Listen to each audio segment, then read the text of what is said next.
Hoping that you are following all the safety measures. Hoping that you all are fit and fine and sound.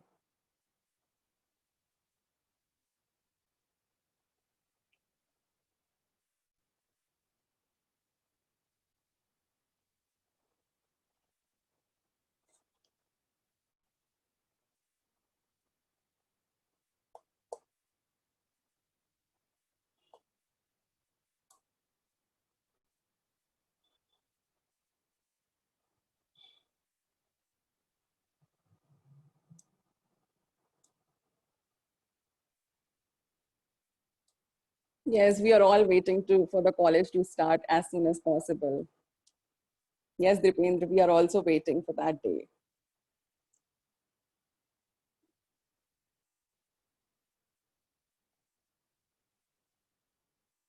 So how are you all?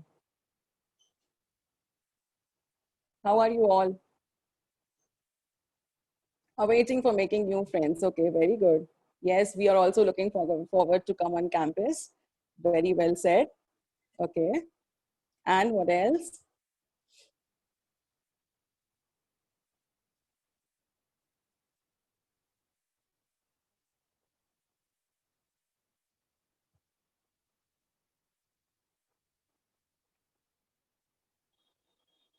Yes.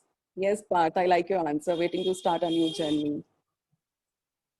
And the journey will be very smooth. Okay, guys. So we are starting with the session. So good morning, ladies and gentlemen, honorable authorities, fellow faculty members, registrar sir, dean sir, parents, and amicable student friends. It gives me immense pleasure to extend you all very warm greetings on behalf of Unitedworld School of Law, Karnavati University. This is Professor Nishtha Agrawal, LLB coordinator for first year students, extending you a very warm welcome to KU family.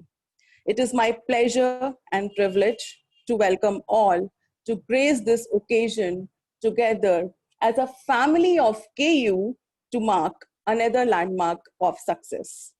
On this pleasant and joyful morning of induction program for LLB students, it is my privilege to call upon the dignitaries to address the audience. Now, we will have our promising traditional lamp lighting ceremony as a tribute to Goddess Saraswati, the mother of knowledge. So I request Sri Tariq Ali Sayyid, Registrar, KU, Professor Umamahesh Sathyanarayan, our Dean Sir, Malay Patel Sir, Dr. Debarati Haldar, and Professor Nanavati Sir to proceed for lighting of the lamp.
Ladies and gentlemen, we rarely get this kind of an opportunity to listen to the words of such great personalities.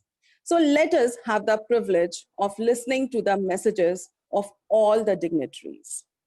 I consider it as a great honor to introduce Professor Umamahesh Sathyanarayan, our Dean Sir, who is a renowned and gracious dignitary and a man of distinct vision and a fountainhead of illuminating ideas, an idol of knowledge, experience, and inspiration to all of us. We admire your spirit of integrity with 100% dedication to the word of education. Sir, you are an inspiration to many of us and will continue to remain so. I take immense pleasure in introducing the visionary person and ever cheerful Dr. Malay Patel, who is the alternate head and the backbone of UWSL. He is the man who motivates the younger generation, trains them to develop their personality by his unbeatable skills. Preeti Das ma'am, she is the director of School of Liberal Arts and she is the face of School of Liberal Studies. We go on record to say that she has extended her ample support and guidance. All these three dignitaries have sent the message. Please have a look. Thank you.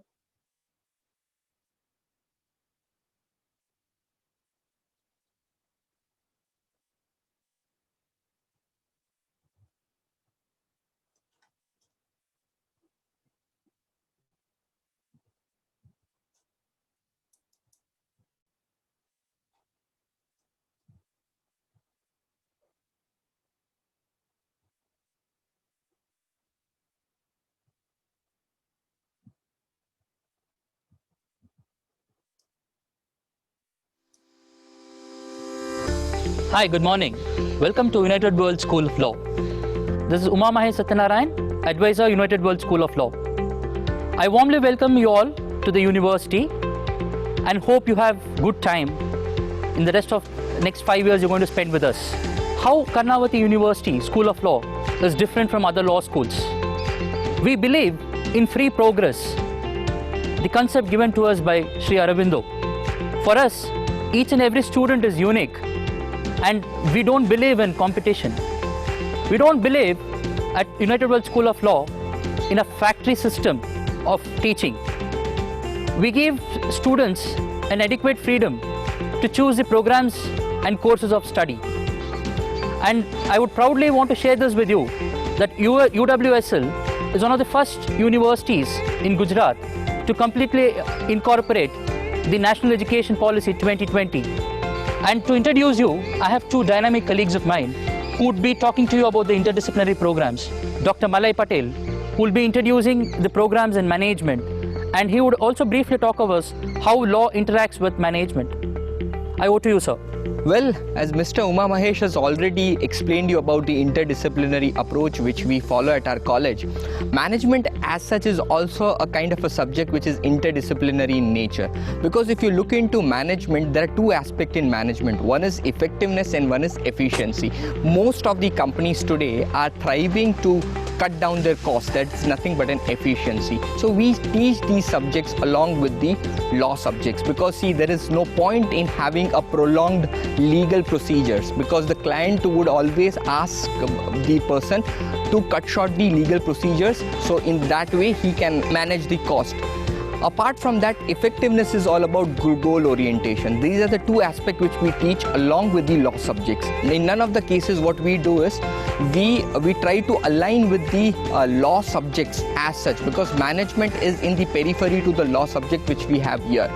Apart from that, we run a lot of group discussions. There are a lot of group discussions which would train most of the students to get into their corporate jobs. A lot of corporate etiquettes are being imbibed in these course of 5 years. Apart from that, there are a lot of workshops on the leadership skills, because without having an adequate leadership skills, none of you would be groomed to be an efficient or effective lawyers.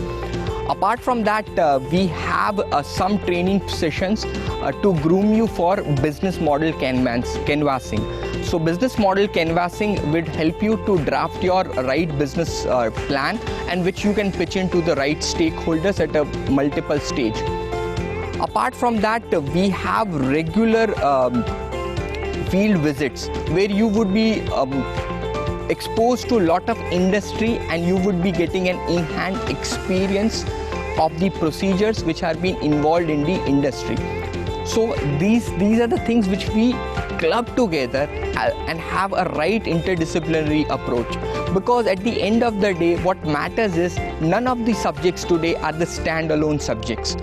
We have some kind of linkages or some kind of overlapping areas which needs to be there in the law as a subject, management as a subject, or humanities as a subject.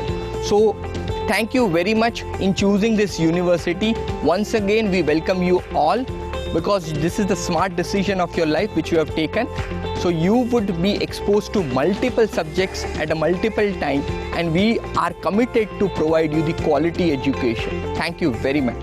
Dr. Preeti Das would be talking to you about liberal arts program. Hi Batch 2020, welcome to the Unitedworld School of Law. My name is Preeti Das. I've been a journalist for about 15 odd years. I am a performer and I also write a lot of blogs. I'm the additional director of the Unitedworld School of Liberal Arts and Mass Communication. And as my colleagues have already talked about it, I would like to underscore the importance of interdisciplinary learning. Liberal arts and law, both these departments work very, very closely to each other because we want to make sure our students are not just preparing for what people say as the rat race, but are different. We have people who can critically think, who can talk, lawyers who are just not called vultures, but lawyers who think before picking up a rape case. They understand the sensitivity behind caste, gender.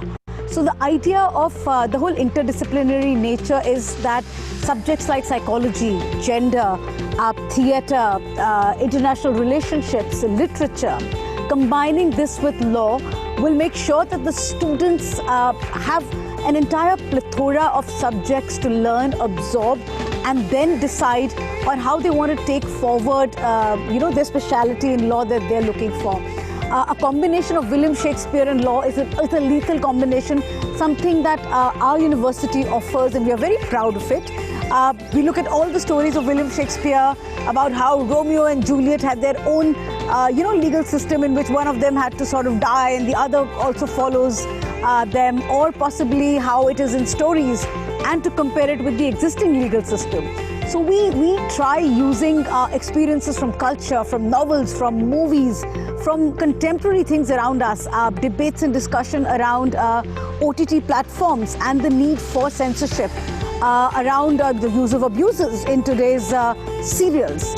So we make sure that we contemporize a lot of issues and are very vibrant with the way we teach. In our department, along with law, we use a lot of theatre techniques to make our classrooms absolute fun, interactive, and in a way that the students not just learn, but they get to interact with each other, with their surroundings. The main aim of such interdisciplinary learning is to make sure that the students have a complete, vibrant understanding of a plethora of topics. You know, could be literature, could be history, could be food, could be understanding censorship in the current OTT platform scenario, to understanding nationalism and pulp patriotism in Hindi cinema. We think it's very important for students who've chosen law to develop and come out and graduate as thinkers, people who question the system and question it right when they should. So once again, on behalf of Karnavati University, Batch 2020, welcome to the Unitedworld School of Law.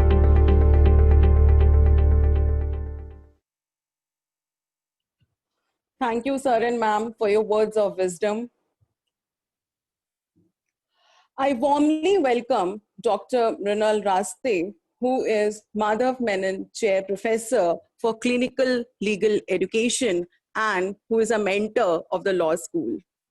Sir, we place on record regard to your physical presence as a valuable input to our today's event. Over to you, sir.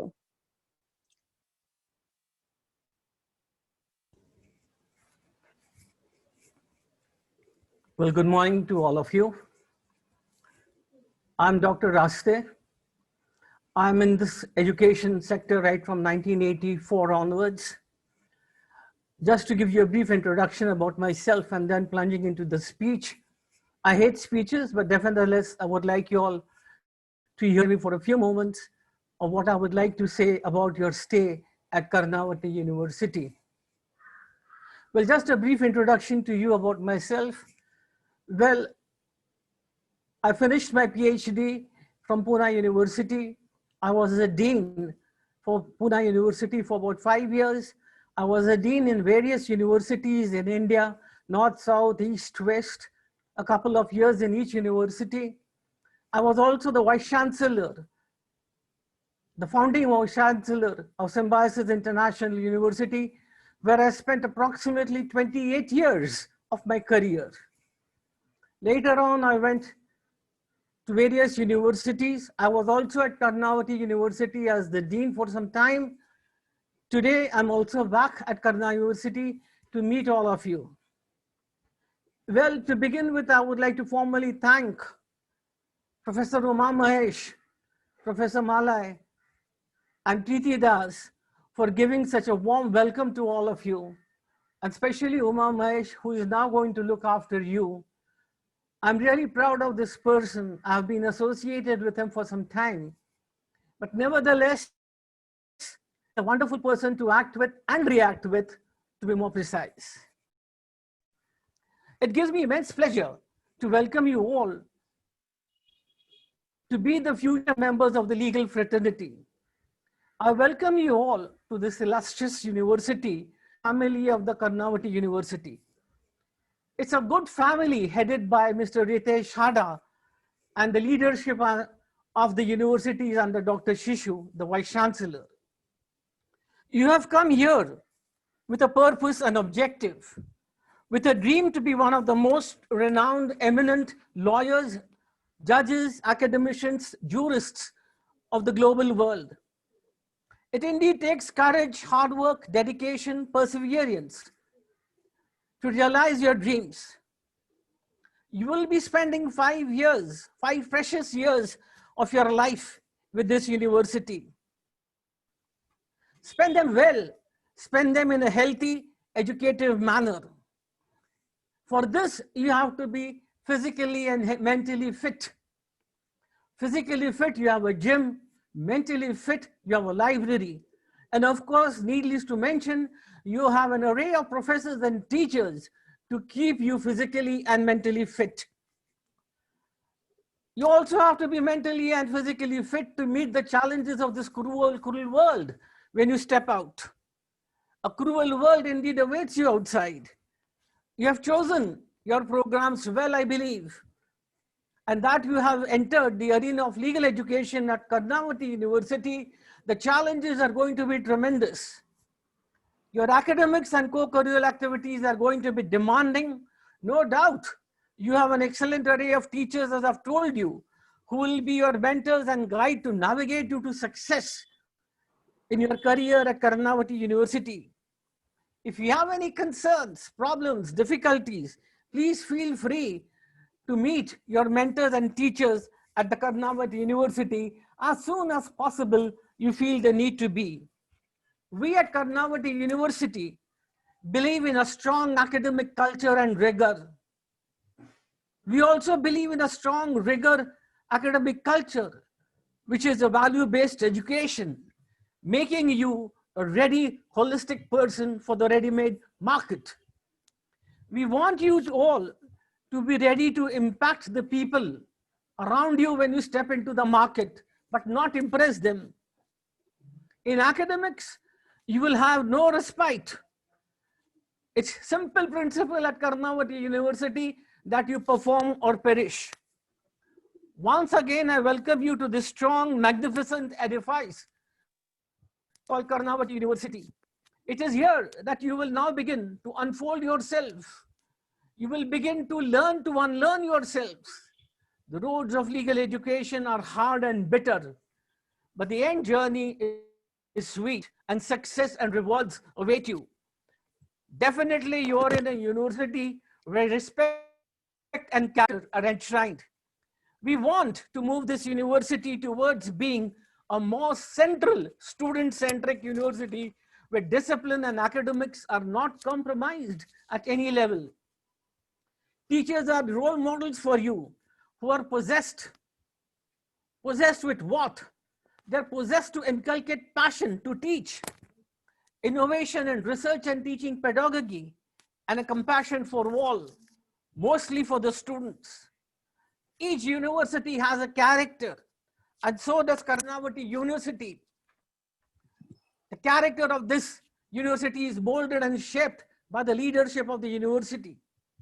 The character of the university is reflected definitely and built by the teachers, and it is you who is going to reflect the character of this university in the days to come by having a good opening in the market. The leadership will cascade upon you various cultures and rigors of academics. You students are going to be the future ambassadors of Karnavati University. Train yourself well, equip yourself well, manage yourself well at this university. The university will definitely be creating generations of the future legal fraternity. Many amongst you will be the future chancellors, vice chancellors, judges of the Supreme Court, International Court of Justice, and of course, needless to mention, Karnavati University would be rewarded when you become one in the open market. We want Karnavati University to be a good university, to a great university. The faculties and students come and go, but the university is permanent. And this is a character of the university. In fact, it is you students in future who will be the alumni of this university.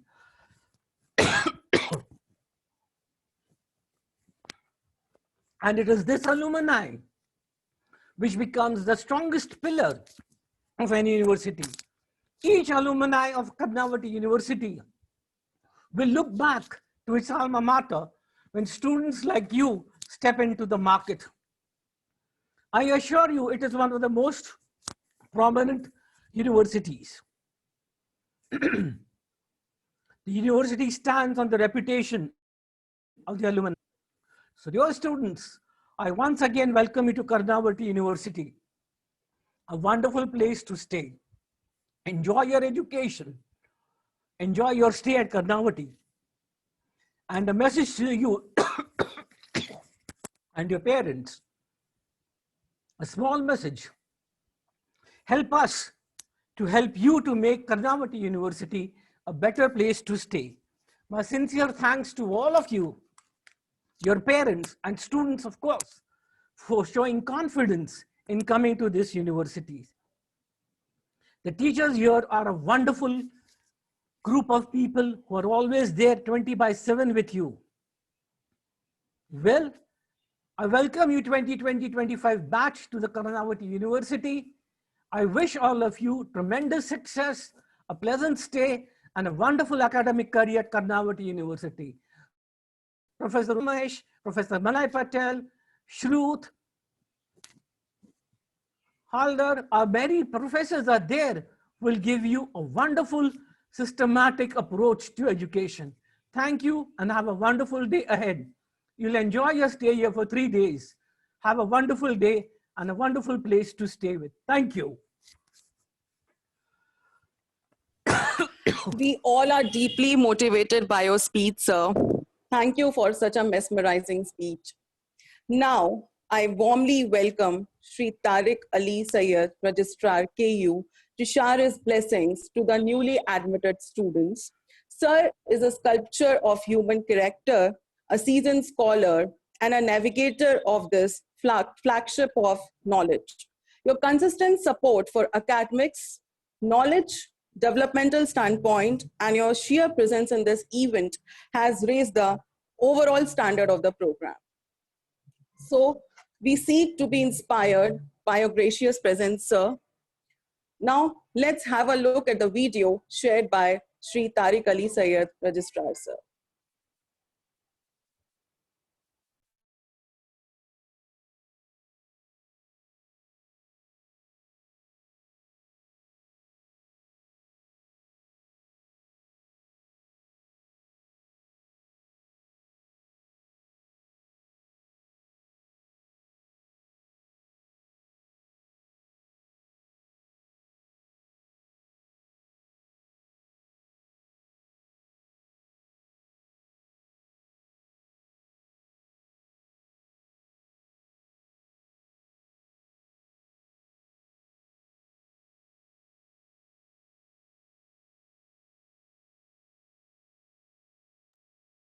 Education is power. Power to create, to change, to evolve, to empower.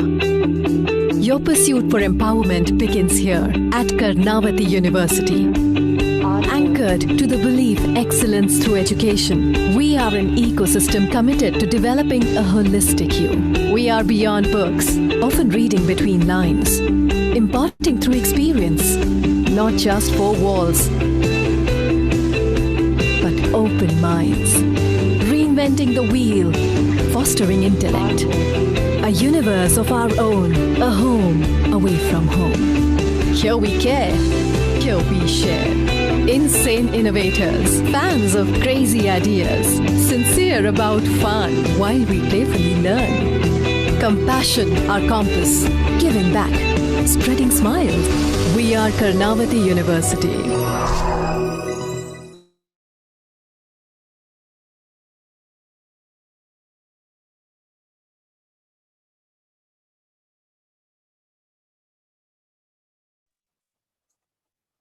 Registrar sir is joining. There's some network connectivity issue. So now Professor Dr. Deepak Shishoo, Provost, Karnavati University, the renowned and the gracious dignitary.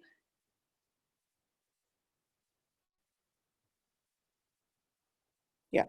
The Professor Dr. Deepak Shishoo, Provost, Karnavati University, the renowned and gracious dignitary. The remarkable person behind Karnavati University and the smooth functioning of its 5 colleges, none other than our dearest Provost, Dr. Deepak Shishoo.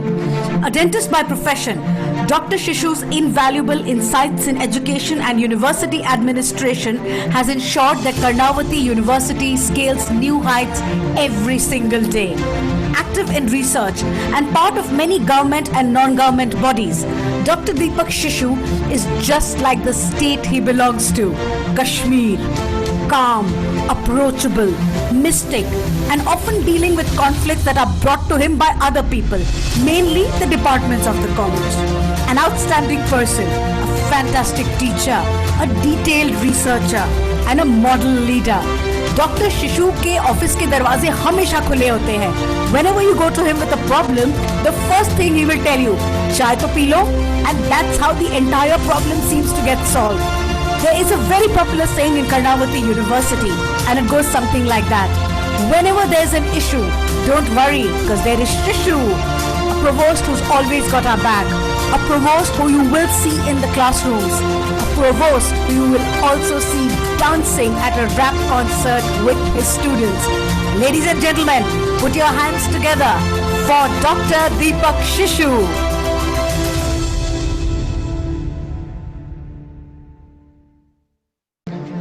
It's indeed my pleasure as Provost of this university to address you this morning. I begin by expressing my thanks to you all. I am a dental surgeon by profession, by profession and qualification, and by passion I am a teacher. First and foremost, congratulations to everyone and welcome to Karnavati University family. We are proud to have you here as the youngest members of our family.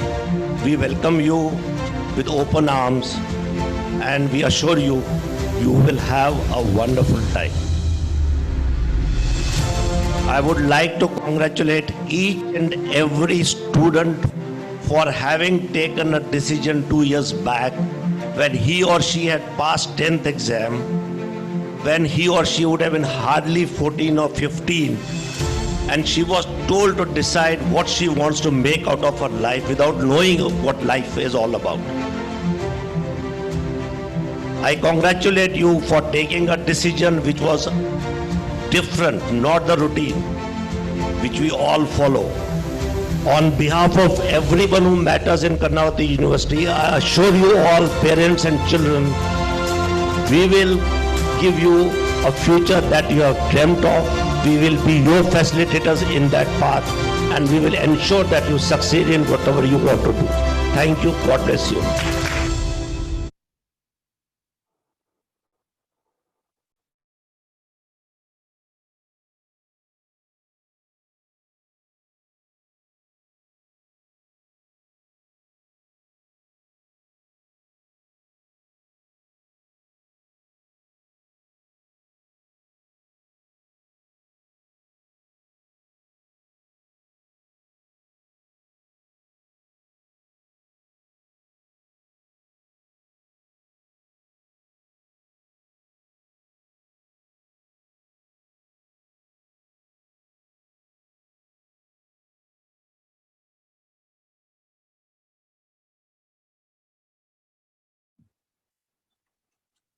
Thank you so much, sir.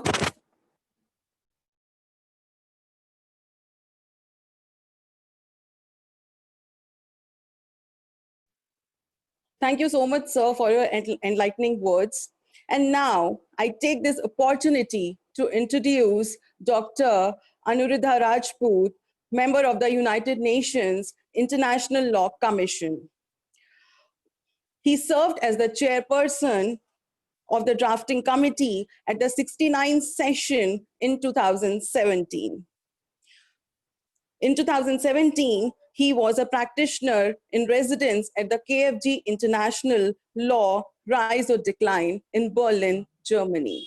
He has practiced before the Supreme Court of India and currently practices international law in the capacity of consultant, public international law, and international arbitration with Withers LLP.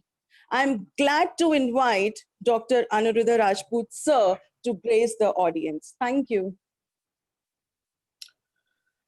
Thank you very much. Firstly, many thanks for inviting me. And I should also take this opportunity to thank my very dear friend, Professor Umamahesh, who thought I would be an appropriate person to address you all when you're about to begin your career in law. Firstly, I do understand it must be a little strange for you all to sit in your house or wherever you are and to stare at a screen and to probably see all those people with whom you would be studying through a computer rather than in a human form. So that's how the world is. I'm reminded of a very funny incident where a very famous American comedian called Stephen Colbert was invited by Google for a conversation, for a chat. The first thing Stephen Colbert said when he went there is that, "Good to see you in person," because Google is virtual, right? So he said, finally, I get to see somebody who is behind Google, who functions Google, who makes the virtual world function. So even behind the virtual world, there is some human element. So here we are in a situation in our respective rooms, in our respective worlds, without having the ability to experience the presence of another human being who we don't know yet, or set of human beings who we don't know yet, but we would like to know, because through our personalities, we not only influence ourselves, but we also teach ourselves and teach something to others in very subtle ways and ways that we often do not understand. And the other problem of the virtual world is that when you get bored by the person who is talking in front of you, it's so easy to click another button to check your email or do something else.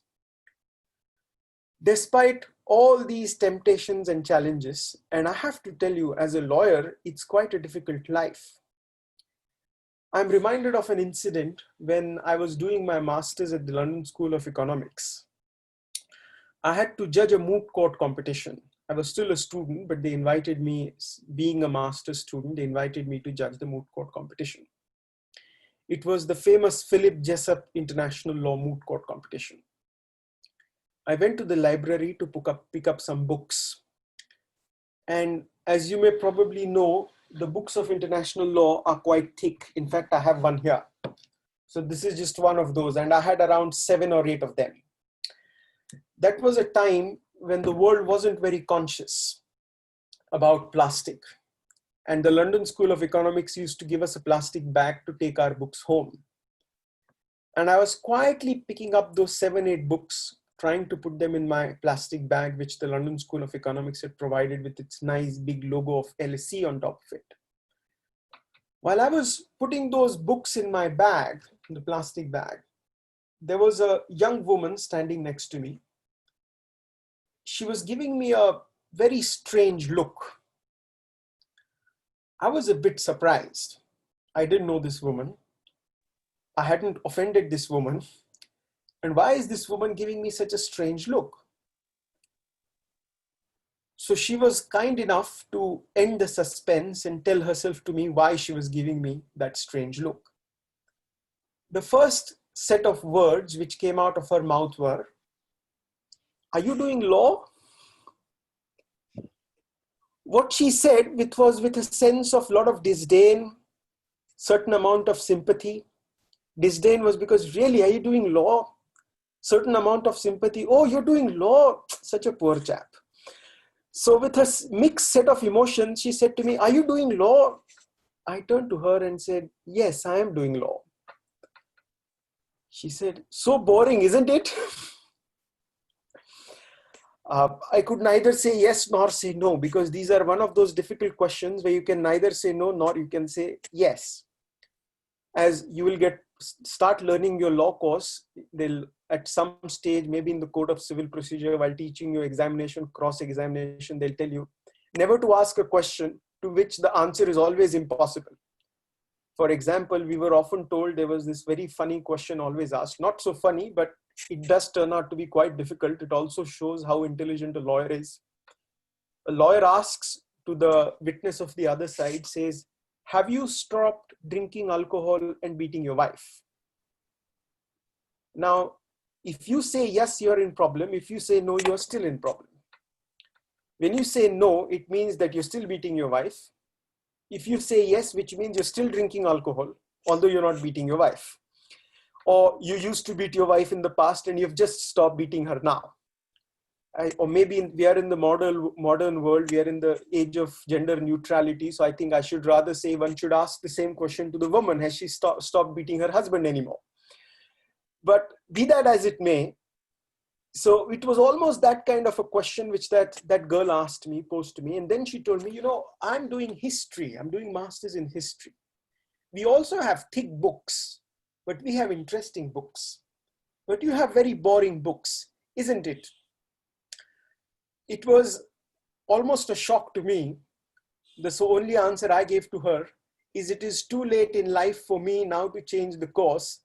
I'm happy doing whatever I am. And it was good to talk to you. Goodbye. And as I was coming back, it did pose me some very interesting, funny questions about why I became a lawyer. And as you become a lawyer, I don't think it happens with any other profession. If somebody becomes an engineer, when the person becomes 30, 40 years old, nobody asks him why you became an engineer. It's very peculiar to the lawyer's profession. Once you become a lawyer, for all your life, people will keep asking you, but why did you become a lawyer? It would be a mixed set of questions. People who would ask it with disdain, people who would ask it with respect, people who will ask it with sympathy. But whenever they ask you this question, the emotion that will drive them to ask that question will be based either on an experience or on a perception. Experience is where they have experienced the lawyer or some lawyer directly in the past. So based on that experience, they are trying to know or ask the question in a certain tone. Or whatever they have heard from the newspapers, read from the newspapers, heard in the news, they have formed their own notions of a lawyer. And then they'll try to ask you in that regard as to why you became a lawyer. Irrespective of what they ask, what is important is we ask ourselves, why have we become a lawyer? I decided to become a lawyer very early on in my life, and I had a very funny reasons for becoming a lawyer. Now I find them funny. The first reason was, and you often get asked about your parents, because my father is a professor and my mother is a lawyer. My father is a professor of chemistry and my mother is a lawyer. Now my father is retired, but my mother is, as lawyers never retire, she's still working. So I used to say funnily that, when I look at my father and mother in the society, firstly, I do realize that they're in the speaking profession. So I want to be in a speaking profession where I use my voice as a tool and not just voice, because otherwise if I had a good voice, I would have become a singer. But a singer is not a lawyer, and a lawyer is not a singer. The reason being, a lawyer is something more than a singer. A lawyer is not just about melody. It's not just the voice. It is what goes behind the voice. And what goes behind the voice is an intellectual process. It's a process of reflection. It's a process of thinking. So a good lawyer, really, before I come back to the story, let me pause. What is a lawyer? Who is a good lawyer? A good lawyer, therefore, is somebody, number one, who is well-read. I have to say, of course, I had a privilege of studying in an English medium school, but we often spoke our local Marathi language even in the school apart from our curriculum. So I took a long time to pick up English, and I picked up English, and I think I almost started picking up English as I went to college. Till I went to college, I was not very comfortable speaking in English at all. I did a lot of effort and tried to develop my language thereafter. But one of the words which always struck me as a young student was when they used to use the words, he or she is well read. And this is a very interesting phrase, or very interesting set of words, phrase actually, that describes people. Well read is somebody who has read a lot of things, and who has read not just as a parrot, but who understands things. So somebody who is well read, who has understood what he or she has read. But here there are at the moment just two stages. The first stage is to read. The second stage is to understand. Now there are many people who read novels in the world. Are they all lawyers? They are not. Because they go to the second stage, up to the second stage. That is the first stage of reading and the second stage of understanding. Maybe they don't even understand, but some of them do understand. But then comes the third stage. And that is what is distinguishing a lawyer from many other people who just read. Or probably that's an area where a lawyer is very similar to a professor. And that third stage is of analysis. So you have firstly read, secondly you have understood, that is absorbed whatever you have read, like a sponge which is put in water, it just absorbs everything to its saturation level. So if there is more water and the sponge has less ability, water still remains. But if the sponge has sufficient abilities, it absorbs as much water as it can. And if it is a very good sponge, there's how much ever water you put in, it will keep asking for more water and it will keep absorbing that. A good lawyer is like a good sponge that can absorb a lot of knowledge, a lot of information. In order to be a good lawyer, you need to be absorbing a lot of things. And this absorption cannot come unless you have concentration. A distracted mind can never absorb. Only a concentrated, single-pointed mind can absorb. And only then you are in a position to understand and absorb a lot of things which happen around. So a lawyer satisfies the first test of reading, the second test of understanding, that is absorption. The third test, which is very unique to a lawyer and also a sign of an academic, of a professor, is analysis. A lawyer can analyze. A lawyer can break things down. A lawyer can understand what it is, why it is, what is the background, what is the context, how a certain thing functions. In our Indian spiritual thought, there is a very good description of understanding. What do you mean to understand? According to the Indian spiritual thought, according to Dharma Shastras, they say that every object or every subject that we study has a certain amount of vibrations. It functions on a certain frequency. You know, sound functions on a frequency. When I'm speaking to you, there is sound being created. It's a frequency. Likewise, every object is in a state of movement. There is a frequency to every object. For those who have had some exposure to science and retained their interest would know there's something called the Brownian motion. According to the Brownian motion, everything is in a constant movement. There's atom molecule constantly moving. You might see there is a table. The table is stagnant, but the table still has atoms and molecules which are constantly moving in a certain form, pattern. And when we understand something, when we are understanding, we are basically adjusting our mind waves to the waves of the object that we are trying to understand. Likewise, when a scientist is doing an experiment, the scientist is trying to bring his or her brain waves to adjust to the brain waves of what he or she is studying. And when the brain waves match, then that person understands the subject completely.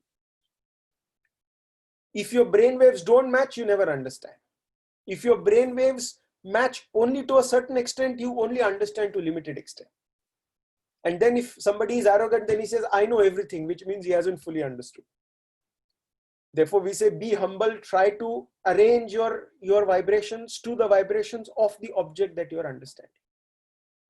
You all have come to law, so you all have a social science brain. If I throw complicated mathematical calculations before you, probably most of you may not be comfortable with it. But I do see a lot of Gujarati names here, so I think you have in your genes, so you can solve mathematics anyways. But I was referring to somebody like me who has no mathematics genes in myself. So for me, mathematics is Greek and Latin. Greek and Latin means extremely difficult to understand because my brain is unable to come to that frequency and adjust itself to that frequency. But we as lawyers who live in the society, who are an integral part of the society, and have to, in a sense, solve social problems. A doctor solves a medical problem. We also solve problems like doctors, but the difference is a doctor solves medical problems. We solve social problems. Social problem may arise out of anything, even if it's a law of contract dispute. Two parties enter into a contract, they have a dispute. Well, it's fundamentally a social problem because somebody does not want to comply with what he or she agreed to. So this saying I will do and then saying I will not do may be falling under contract, but fundamentally it's a social problem. So we as lawyers have to solve social problems just like doctors are solving medical problems in the world. And now while trying to solve that problem, we have to first understand the problem. And we can understand that problem only we have adjusted our brain to the frequency of the problem. But there comes the latter point. So I told you, firstly, we are the ones who read. Secondly, we are the ones who understand, absorb what we are reading. Thirdly, we analyze, we assess, and then we try to express an opinion on it. So an opinion for a lawyer comes much later. It's the fourth stage. You all are Facebook generation. Probably you know it very well. Nowadays, first opinions are expressed. Then if they are interested, then they read. But often nobody reads. They just express opinion. It's like dispensation of opinions. You know, you have these automated machines which give you water bottles on the airport. You put in 20 rupees, press a button, water bottle comes down, or a chips packet comes down. Facebook world is like that. You see something, you just dispense an opinion. The only problem is you order for water bottle and a chip comes out. Or you order for chips. I think you'll rather order for chips rather than a water bottle. At my age, you will go for water bottle. But you order for chips and a water bottle comes down. You will be very frustrated. So today's world has almost become like that, where it doesn't matter. You just have to speak. And secondly, I often call it Americanization of the world. Americans are known to be loud people. That's how they are. They are confident and loud because they were superpower. They still think they are superpower, but they are not anymore. They are a waning superpower. So they come with a lot of noise. So nowadays people think, firstly, you just have to talk. And then they think you have to talk loudly. By speaking loudly, whatever you are speaking makes sense. But the difference between a lawyer is, the lawyer, whenever somebody starts talking or starts making noise, says, hang on in a minute. Let me first understand what the problem is. And a good lawyer is somebody who has the ability to say, I don't understand this problem. I better not speak on it. I come from Maharashtra. There was a very famous saint called Sant Ramdas. He said, Abhyasoni prakatave. Abhyasoni means first study and then express yourself. Otherwise, you make a fool of yourself. Now I do understand, because we are in a generation where everybody wants to speak, so we are probably in a world of fools. But even if we are in the world of fools, it is our job. I'm not calling the world fool, okay? But I'm saying it maybe not. Don't impute anything on me. But all that I'm saying is we often come across situations where people just want to speak without understanding what they're speaking. But here is a job of a lawyer to firstly pause, understand, analyze, and then express a view. And the more you do that, more your value will automatically improve in the society and in the community that you stay in or that you exist in. And what we see today in the world is a race to the bottom. Race to the bottom means everybody wants to get worse day by day. Race to the bottom is often used in economic terms. In economics, they use this philosophy or this theoretical paradigm. So we are in the world of race to the bottom, where everybody is trying to get worse day by day. But who can lift the society up? Who can make sure that the society stands to a certain standards? It's the job of a lawyer. And why is it a job of a lawyer? And I'm reminded of how much transformation has come about in today's world. When I was a junior practicing in the Supreme Court, we had an intern. He was a very funny intern. And he was telling me he was a bit strange intern. He was not interested in doing any studies, any preparation of any work. So we gave him the job of making coffee for everybody. And he made it very happily. So he was more happy to make coffee for all of us rather than trying to understand complicated legal questions or trying to read briefs. So it was very funny. I asked him one day, how do you survive in law college? He said, sir, very simple. We have a practical session. In the practical session, the teacher gave us a problem. It was a criminal case. And gave us an incident saying, so-and-so happened, murder happened here. This is the background, factual facts. Tell me how you will approach the case, what you will do. So all intelligent students started saying, we'll do this provision of CRPC, IPC, this is involved, that's this. Then the teacher asked him, he said, what is your view? He said, madam, simple. I'll go and meet the judge. Now, it is quite funny, but it is very sad. It shows that a young law student thinks that he can go to a judge and get things resolved the other way. And what these things do is they don't only bring disrepute to the person, they bring disrepute to the entire community of lawyers. As you become lawyers, as you go to the world, you will find out several horrible things happen. Humans are capable of doing innumerable horrible things. But when you go around, when you become a lawyer, when you look around the world, you see horrible things, you have to decide what choice you want to make.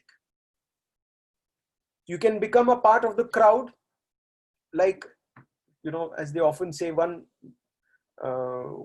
donkey walks in one direction, everybody else walks behind it, or any other animal for that, or elephant for that matter. Do you want to become a part of the crowd where you simply follow where everybody goes? You can. You'll make a lot of money. But your money will also go out very fast, because those who go up very fast fall down very fast as well. You will be known as, they will never speak to you with dignity.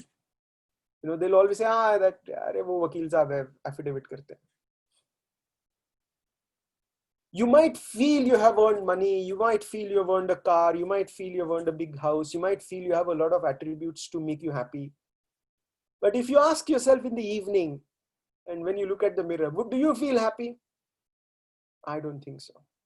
You will pretend to be happy. No, but I have money, I have this. You will pretend to be happy, you'll never be happy. So in the process of being a lawyer, it is not just about being a successful lawyer, it's also about being a happy person. And to be a successful lawyer and to be a happy person, it takes a lot of patience. A lawyer's profession is a profession of patience. If you are in a hurry, be rest assured that you are bound to be into an accident. I see so many young people around, and I also see so many of my colleagues who started off with me are doing very well today. Some of them took the bad route, and I see that their health is deteriorated. They have a big car, but they don't have a good health. They can't enjoy the car just in 15, 20 years of profession. But then I see there are people who consistently followed a certain track. They continued to be hardworking. They always prepare for their briefs. They read their case thoroughly. They could go to the case with complete preparation.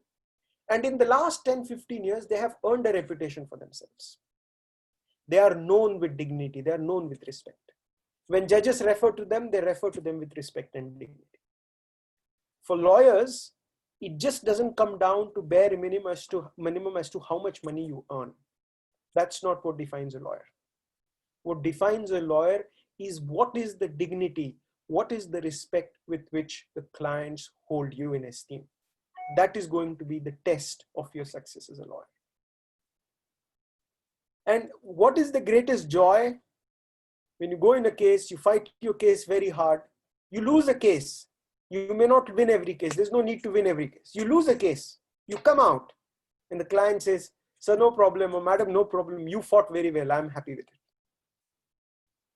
I remember my first case.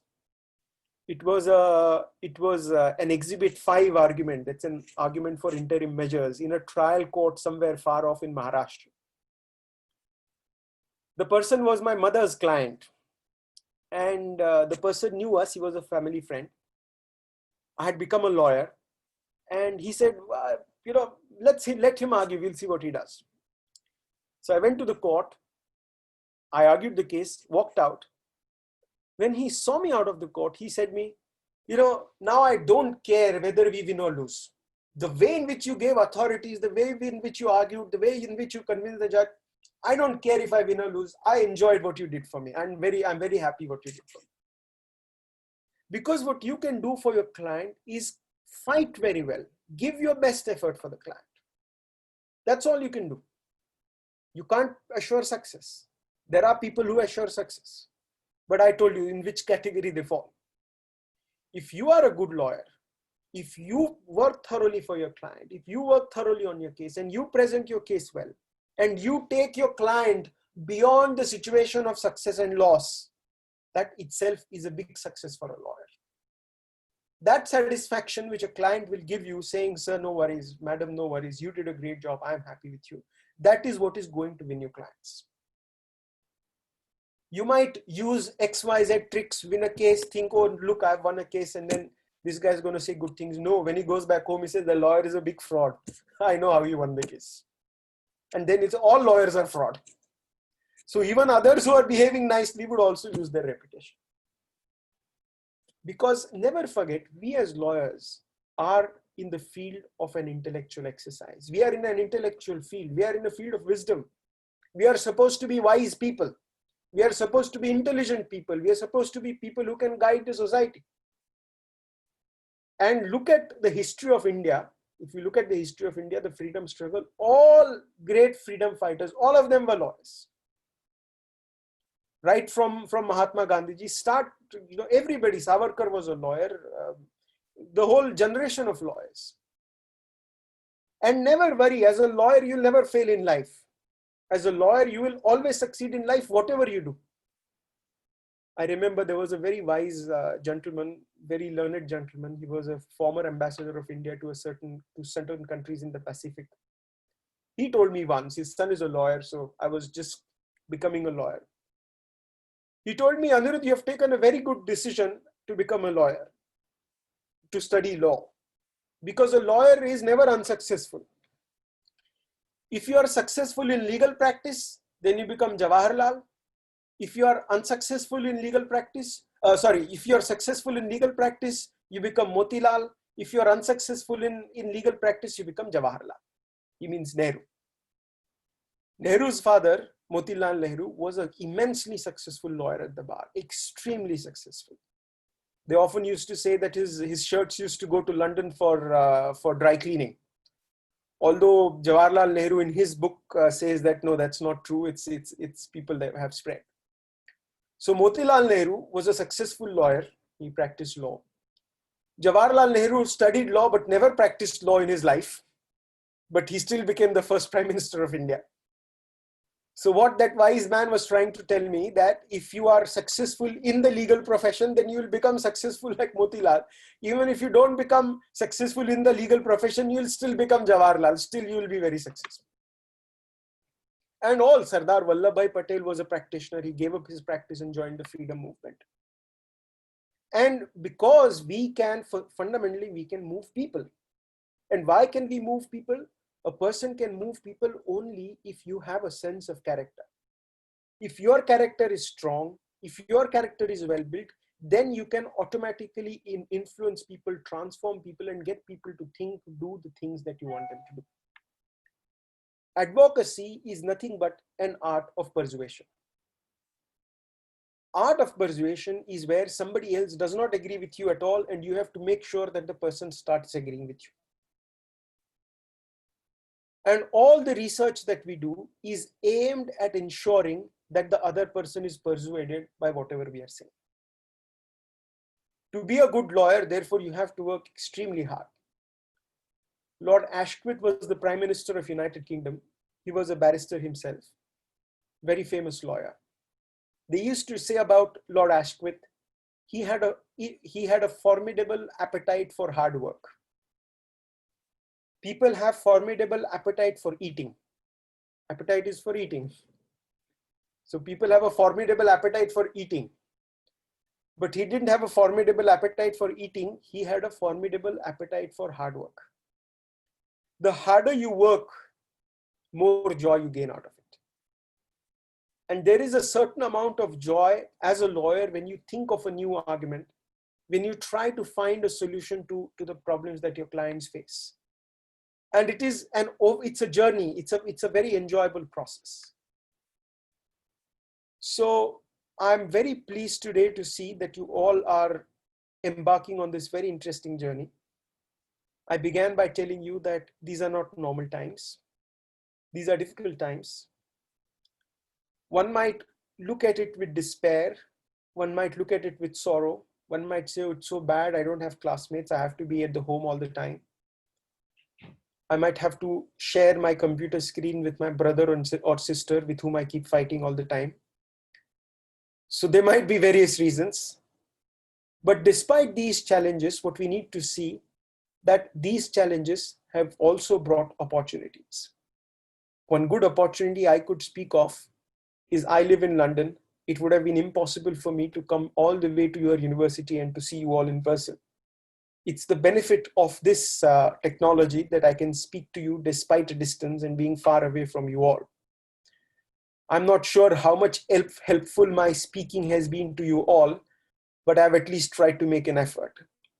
Like a good lawyer, you should at least make a good effort. What happens, whether you get success or not, it's in the hands of the judge.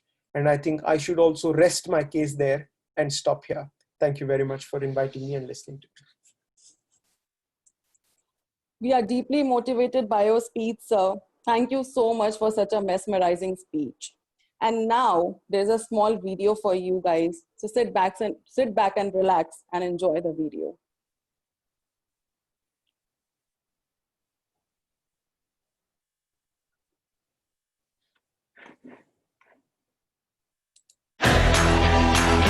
What's education if it doesn't bring in change? Karnavati University. Spread over 33 acres of land, Karnavati University aims to develop professionals with human values, with well-rounded personalities, ready to change the world. Karnavati University holds a huge umbrella of colleges.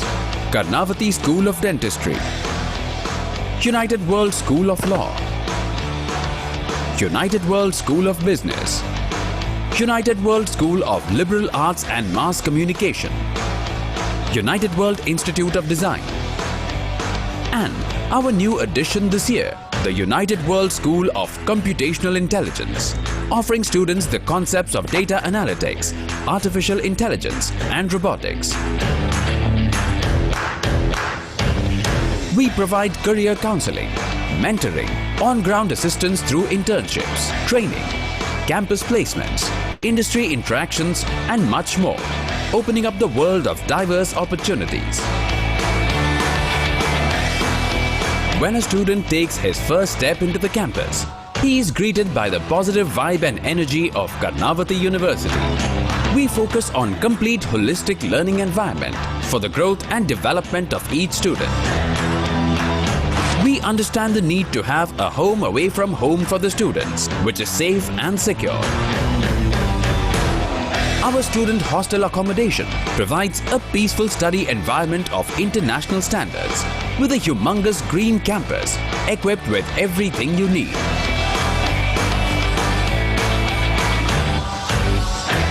Begin your day with a delectable breakfast at the mess, which provides a modern hygienic setup serving quality food. Anti-clock and open cafeteria creates a beautiful ambience to sit out, ideate and jam with your friends. Our key aim is not only to foster high professional talent, but also to create a unique value through the diversity of our students. We support this diverse culture by celebrating every festival joyously with our entire KU community. We ensure that the students enjoy an active lifestyle through various sports activities, through our recreational infrastructure on campus. We have a non-compromising outlook towards student well-being and health, which is evident through our on-campus clinic and official tie-ups with multi-specialty hospitals. Our in-house transportation runs through Gandhinagar and Ahmedabad, making commuting easy for the students. At Karnavati University, we strive to push the limits of creativity and knowledge. Thinking beyond the ordinary, we create a realm of new ideas, like our Youth Parliament of India, a forum to expose the students to politics, dialogue and democracy. Ahmedabad's Design Week, a vibrant collage of designs and breakthrough ideas. All throughout the year, many youth festivals, fashion shows and exhibitions keep the energies up. Karnavati University aims to create a youthful success story of each student. We promise to endeavor a holistic environment of new learnings by becoming the wind beneath your wings, enabling you to fly high the new heights of success. Karnavati University.